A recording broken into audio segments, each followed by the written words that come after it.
Inflation aside, we'll get to that in a moment with some dire news overnight out of the UK. I want to highlight a bit of good economic news with reports today that Australia's exports have surged to record levels. Our trade surplus was almost $18 billion in June alone, with the trade balance up 54% over the past year to $137 billion. Now that's unprecedented.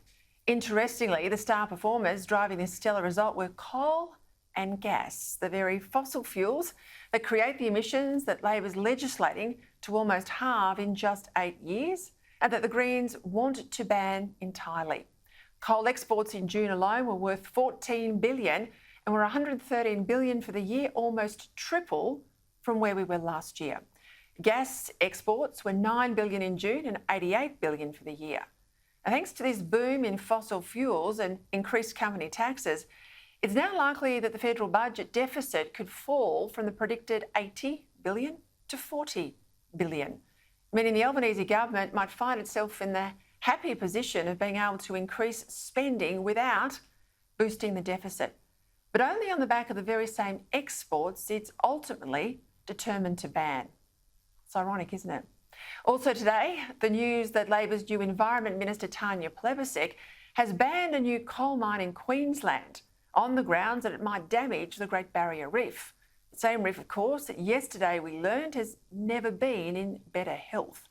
Apparently, there are 113 further proposals for new coal and gas projects, but the Greens, on whom the government depends in the Senate to pass legislation, well, they're exultant.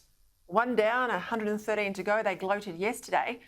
And here's my tip: no new coal or gas projects will go ahead under this government. They won't be banned. They'll find some sort of technical reason, mine by mine, to stop them, even though they're vital for our ongoing prosperity.